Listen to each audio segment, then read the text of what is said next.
Hey everybody, from Madison, Georgia. I'm on a little road across from the TA truck stop taking a walk. It's beautiful outside. I'm going to take advantage of some sunshine, get some vitamin D, get some exercise, get out of that truck for a little bit, and walk some. I've said to you guys before that the best form of cardio for fat loss is walking. Running is great for your heart and for aerobic activity if you can run without injuring yourself, but it's not great for fat loss because you're tapping into other energy systems other than just burning general fat. You're getting your oxidative pathway involved, things of that nature, and you're just better off walking to lose fat. The best way to lose fat is diet. Quit eating a bunch of crap and get yourself into a calorie deficit and eat whole foods. But for exercise, weightlifting is paramount and walking. And between the two, actually lifting weights is king when it comes to losing weight. Muscle requires more energy to sustain itself and it burns more fat. So that's that. Let's get off that topic. Nobody likes to talk about health, okay? That's terrible, actually, because truck drivers especially should be wanting to talk about healthy lifestyles and health, as sedentary as we are sitting in that truck. And the fact that the vast majority of truck drivers are clinically obese and have more comorbidities by far than the average American just because of the lifestyle and the type of work that we do, but they just don't care about their health. Oh well, hey, the way I see it is don't say you weren't told, and heaven forbid you have a heart attack or end up insulin dependent and whatever, lose your career because you didn't take care of yourself. And you got no one to blame but yourself if that's the case.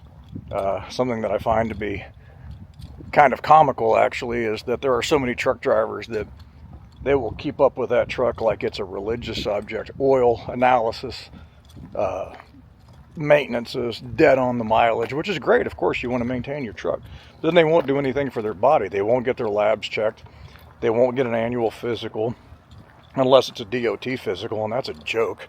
I mean, a DOT physical is nothing more than a meat check, okay? They won't go see their regular doctor.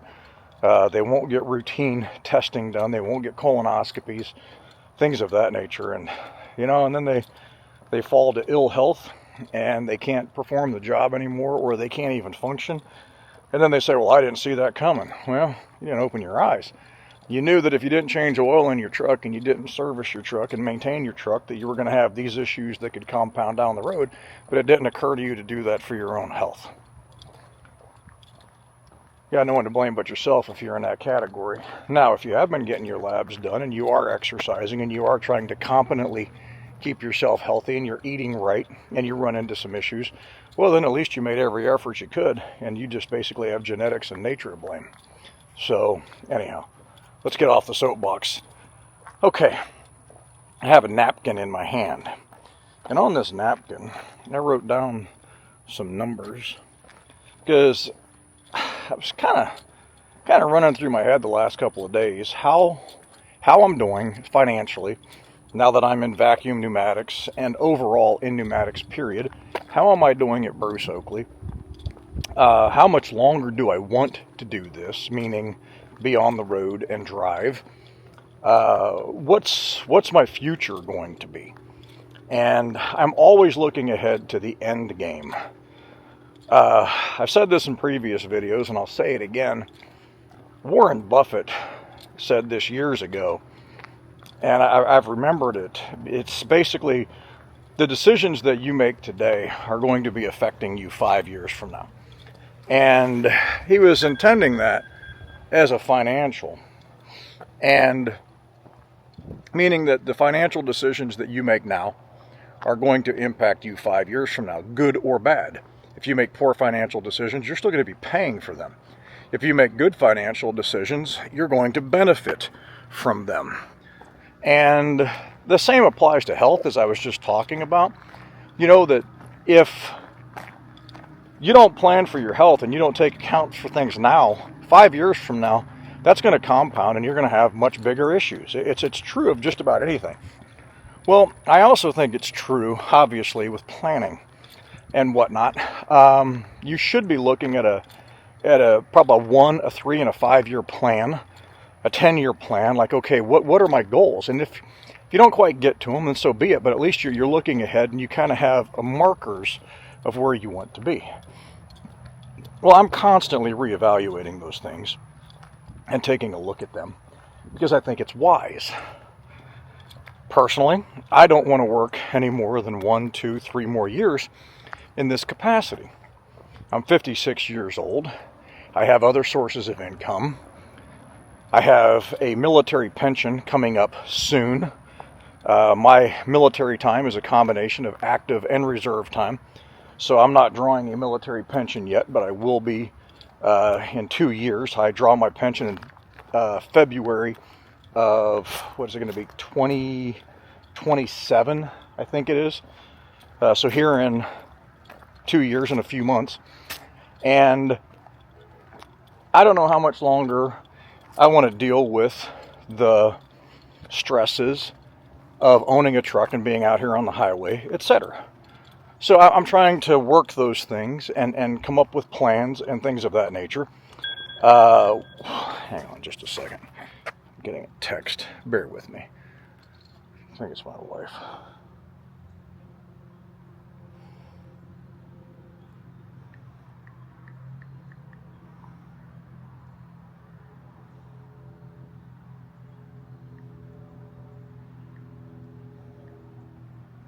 Yes, all right, sorry.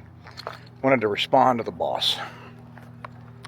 So, I always like to get my ducks in a row and understand where I'm at financially as I look ahead to these decisions to see, okay, what are going to be my pitfalls? What are going to be my advantages? Am I going to be surprised by anything? I want to make sure that I've done my research, that I've educated myself to make the best decisions going forward. I encourage this of anyone. Through that thought process, I contacted my accountant a couple of days ago because, as you know, I bought a new Peterbilt in January, almost a year ago. And one of the things that I wanted to ask about was depreciation values and how that hurts or helps me when I go to disband Leatherneck Transportation and get out of this.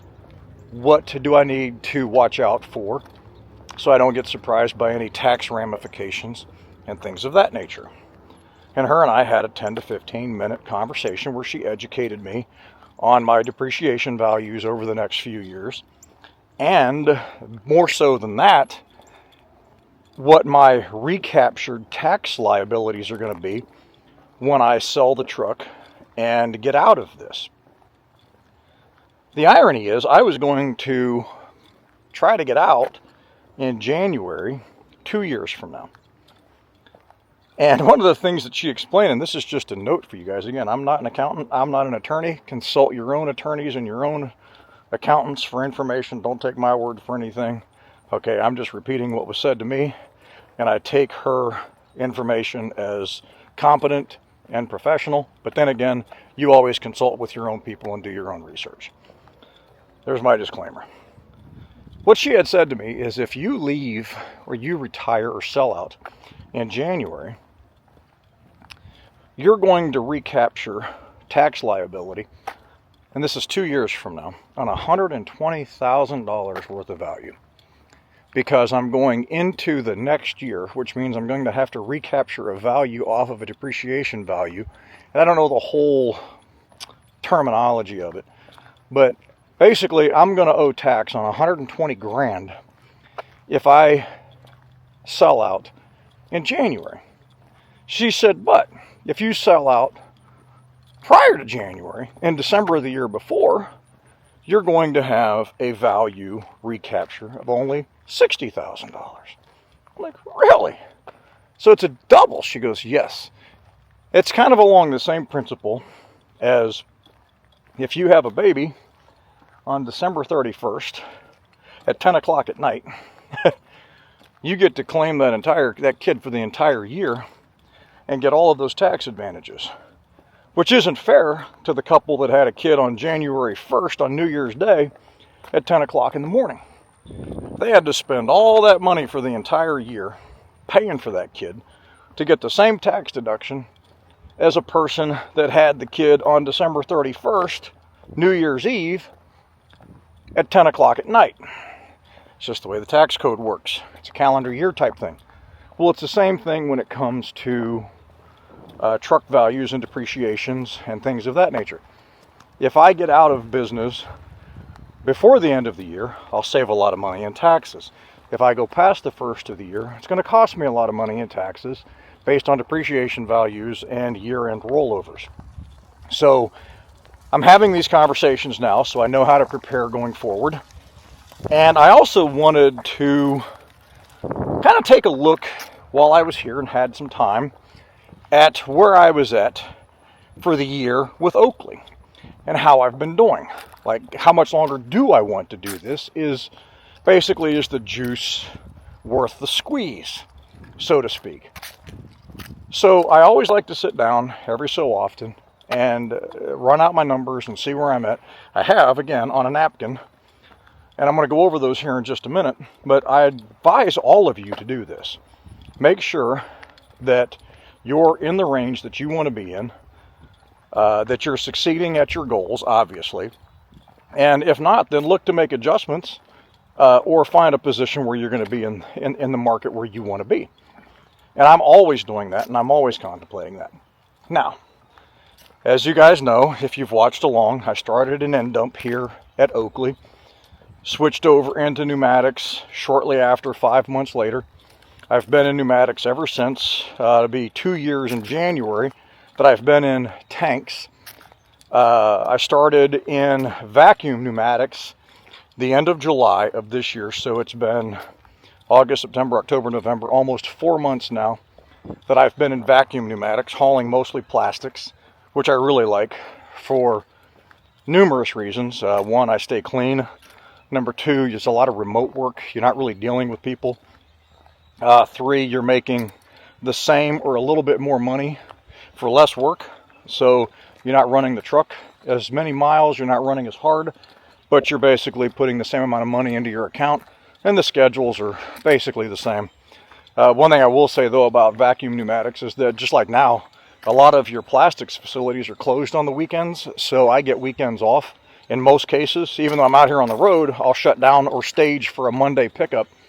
I still make about the same or more, but I'm not running all weekend and putting out a bunch more miles to make the same money. If you're wondering at Bruce Oakley, if you're running plastics in the vacuum division and you have on a load of plastic, your loaded miles pays an extra 5 cents per mile. So let's say I was in dirt tank, I'd be getting $2.70 a mile. Regular pneumatics, dirt tank.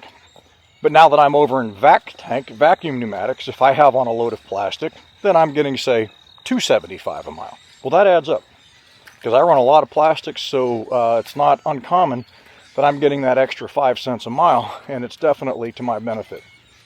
So I'm enjoying it. I like it. I am going home every other weekend now, primarily for personal reasons. I need to see my therapist and get my neck and my back straightened out every couple of weeks. And, you know, just other obvious reasons, logistics and things of that nature. Plus, get home and see my family. I don't want to live out here on the road any more than I have to. And that's why I'm constantly evaluating to see how much longer I want to do this. Now, in saying that, you know, I want to touch on something that, just an opinion of mine, that I've been thinking about, obviously, the last week or so since the election. I was saying to a friend of mine a few months ago that in the 2 years that I've been out here on the road from my LTL gig, where I was home every day, that the traffic, the volume, and the idiocy, the absolute lunacy of these dumbasses out here behind the wheel, it's doubled to the bad. It's doubled. It's worsened 2 times over. I've just been completely amazed and dumbfounded at how ignorant and stupid some drivers can be, cars and trucks alike. And I've thought to myself, where in God's name did you get a driver's license or a CDL, and how are you even operating a vehicle? You have got to be the most incompetent human being I have ever seen behind a wheel. And you say this often out here with what you see, both in the truck stops, out on the highway, and you just sit back and you shake your head. It's dangerous. It's costly. It's time consuming when these idiots wreck and you're stuck in traffic jams for the dumbest of reasons. Makes no sense whatsoever, and it's a wonder there's not any more wrecks than there are. And one of my friends said to me, well, why do you think that is? That it's doubled. I said, well, I have an opinion, and politically it won't be popular if you're a lefty. If you're a lefty, you're going to hate what I'm about to say. And he said, well, what's that? I'm not a lefty. I'm a staunch conservative. I absolutely voted for Trump. I think he's right for this country. You know, everybody's entitled to your opinion. You know, it is what it is. I damn sure voted for that guy. I want to bring some sanity back to this country, not this lunacy that we've had for the last 4 years.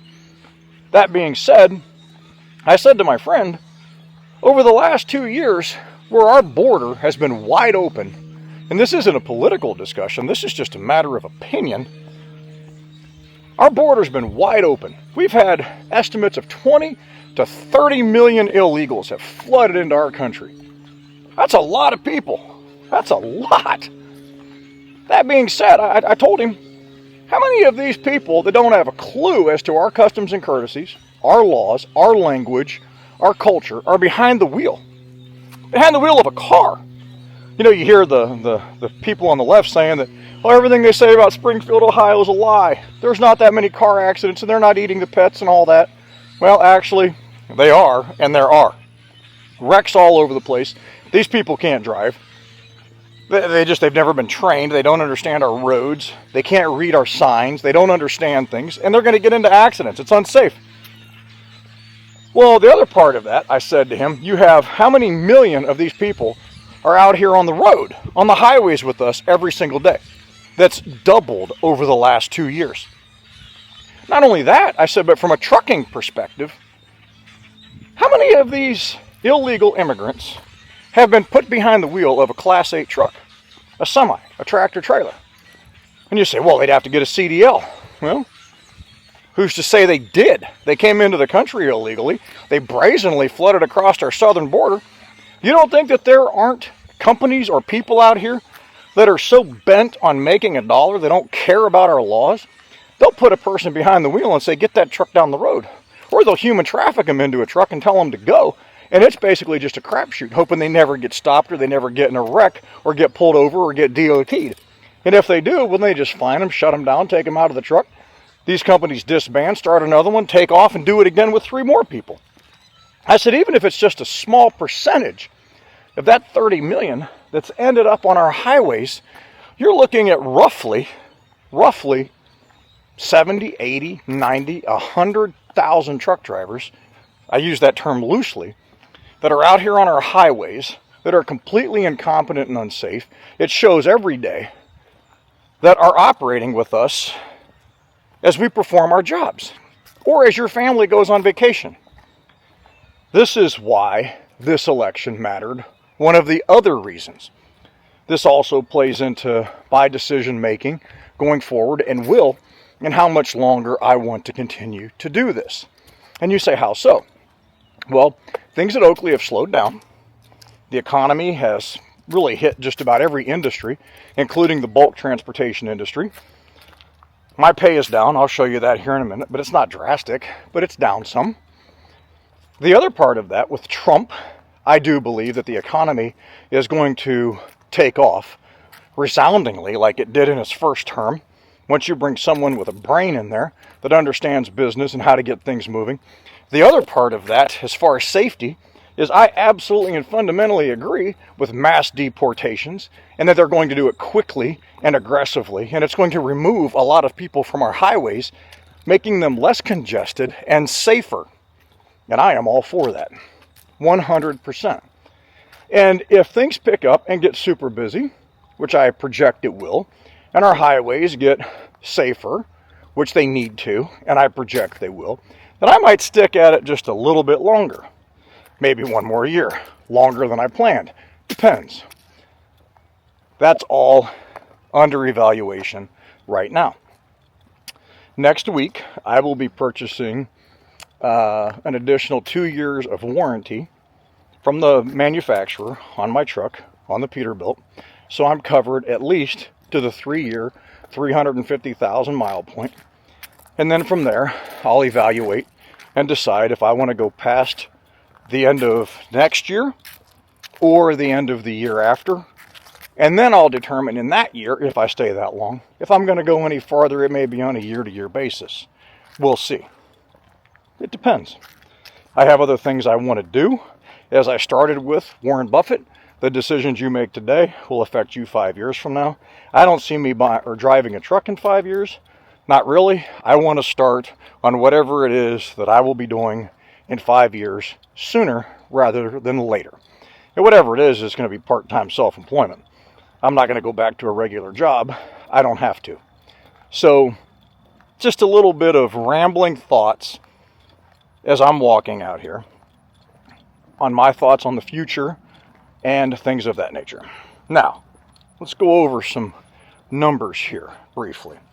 And I took these off my spreadsheet. These are through my last settlement. What I did is I just took an average of these, of what was on my last settlement and my expenses so far, divided them by 11, multiplied them out by 12 to come up with a 12-month average for the year. So what I'm going to tell you is going to be pretty close to what I will end up with at the end of next month, here at the end of the year. One thing to note is I have been off a lot this year. I was off basically the entire month of January getting my trucks switched around. Then my truck was at Peterbilt for almost 10 days getting some gremlins fixed, just little nagging things out of the factory, which they did. My truck was down for another 5 days, another week, getting the APU put on. So you had that where it put me out. Just a few weeks ago, I was going home for a routine 3-day weekend that turned into 13 days because I had to do a house rehab. I was going home to do a house walkthrough and prepare for an appraisal on a property, and found the place just completely messed up. Had to replace all the carpets, all the flooring, had to get the place completely rehabbed. And it took me 13 days, which I'm actually glad it only took 13 days to get all that done and to get all of the hoarding out of there and get the place appraised and get back on the road. So, again, 3 days turned into 13. So there's been anomalies, things that have kept me off the road for a week to 2 weeks throughout the year, plus my normal routine time off. So I have been off for quite a bit this year, and I'm not complaining. You know, as long as I'm making some money and I'm surviving, hey, look, you know what? Time is precious. I tell people all the time, no pun intended, it's your only non-renewable resource. You can make money every week. You know, you can get something next week. You can make up something the week after. The one thing you won't make up is the time that you lost. Once it's gone, it's gone. And, you know, your life is but a vapor. I've said this before. Okay, in the Bible it says that it's like your breath in the morning. Okay, your life is but a vapor. It's there and then it's gone. In the span of time and eternity, that's your life. So I am not going to complain about spending time at home with my family. I will take it all day long, and, you know, finances will work themselves out. And if I make less money, well, great. That's fine. I had time at home. Okay, if you're one of those guys that you want to live in that truck for months on end because you want to bang out every single dollar that you can and sacrifice that time with your family, that's your choice. I'm not here to tell you you're right or wrong. You do what's best for you. The old saying, you do you, I'll do me. I'll make less money to be home with my family any day of the week. As long as I can pay bills, make ends meet, live comfortably, that's all I care about. So, that being said, I've had some time off this year. Now let's get to some numbers. So, my projected numbers for the year are going to be $296,000 gross. That's about where I project that I will be. I'm taking off a week over Thanksgiving, and I'm taking off 10 to 14 days over Christmas this year. So this is taking into account that time, etc. So I'm looking at roughly $296,000 gross. My projected net for the year is $218,263. So my net is $218,263, roughly. That is gross minus fuel and def minus Oakley expenses, base plate, insurances, the independent contractor workman's comp, accidental, occupational, blah, blah, blah, whatever the heck it is. My pre-pass fees, all those other things that I have to pay to Oakley. Right now, my Oakley weeklies out of my settlement are $333. And that includes the, liability coverages and everything on my Peterbilt. So that's insurance, everything. $333 a week. And then, obviously, fuel and def off of my gross. And that's where that $218,263 number comes from. So my net is $218,263, roughly, approximately, for the year. That gives me a monthly net of $18,188 on an average, roughly, approximately, $18,188. I always calculate my truck payment, taxes, and maintenance at $7,000 a month. That's where I put it at. I always just done that $6,500 to $7,000. It just makes it a good number to work with, and that puts me at $11,188 after everything, on average, approximately per month here at Oakley in the vacuum pneumatics division. That's after I have taxes. That's after I made my truck payment. That's after I've put maintenance on my truck, etc. Put that money back.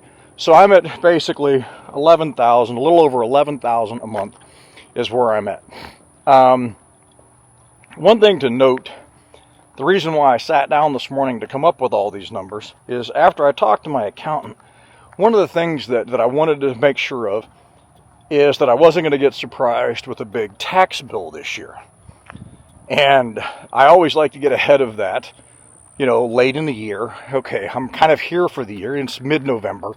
Where am I going to be, in the next month? And where it's going to put me, so come April 15th, I don't get shocked with a $28,000 tax bill.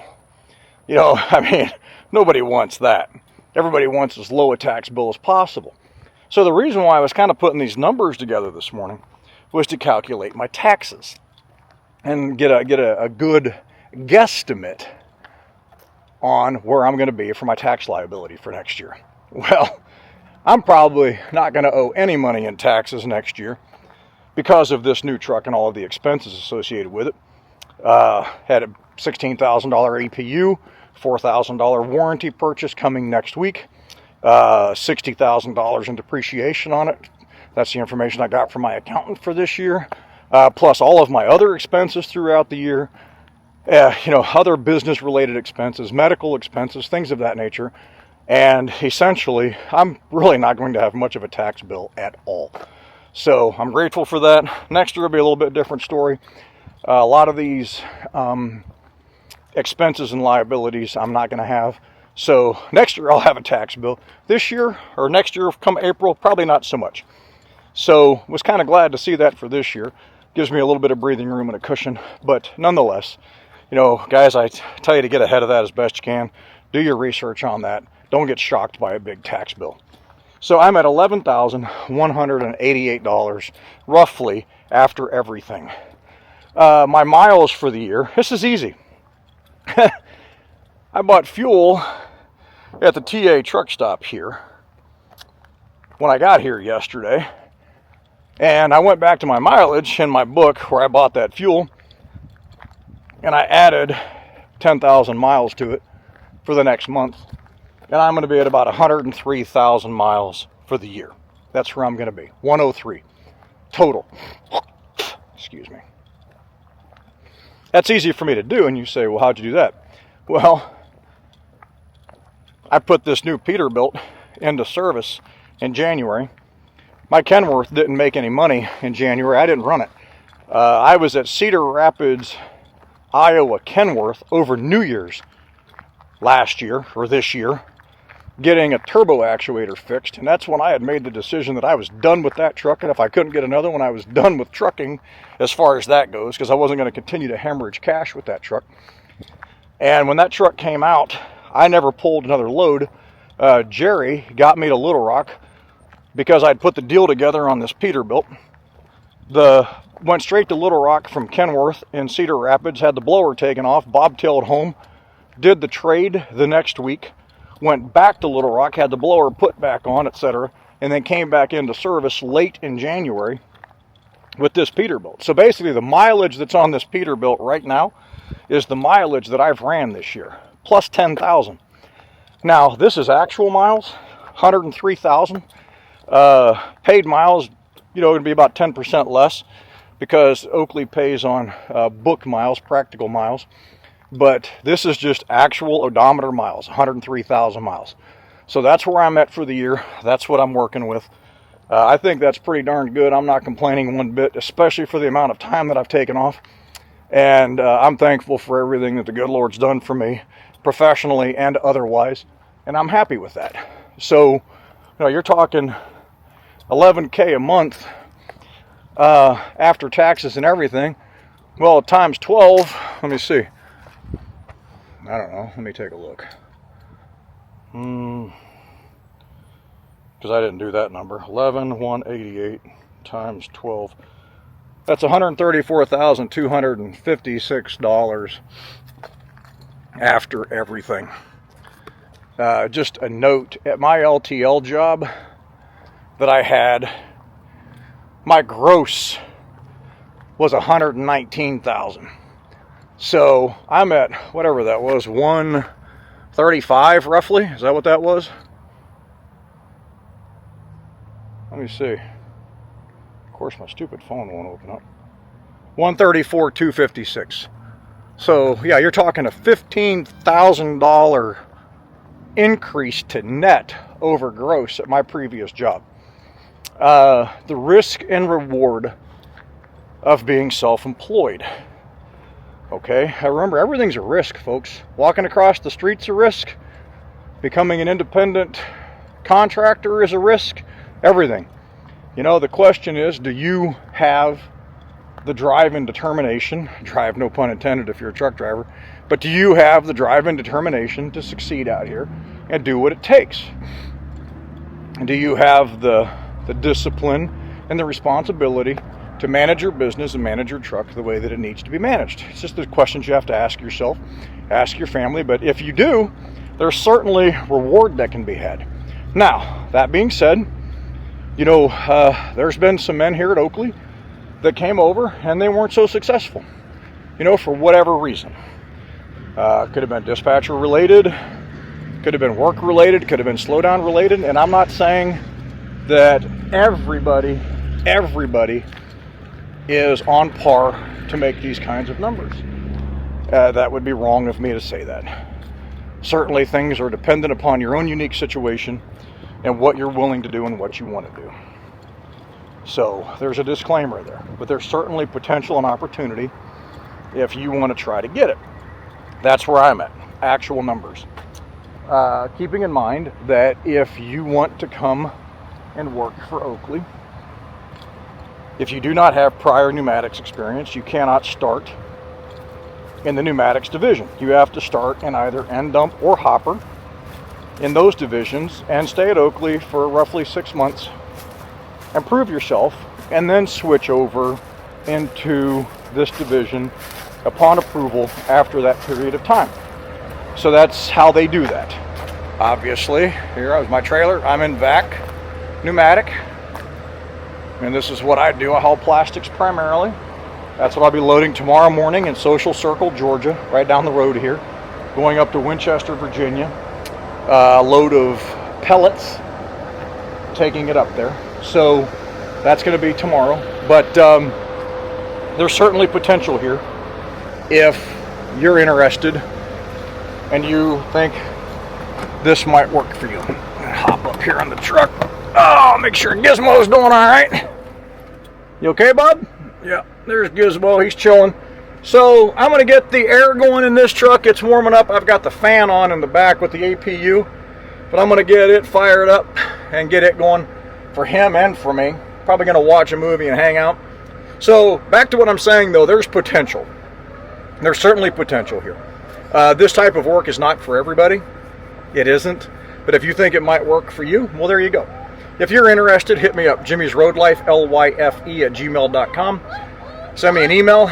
I'll reach out to you, and we'll set up a time to talk, and I can answer any of your questions. Hope you, here he goes. He's going to go crazy. All right, buddy, I'll be right back there. You guys have the best day of your life. God bless you, okay? Be safe out there. Make your best decisions going forward. Eat healthy, eat whole foods, get out for your walk, get some exercise. We'll catch you guys down there. Peace out from Madison, Georgia.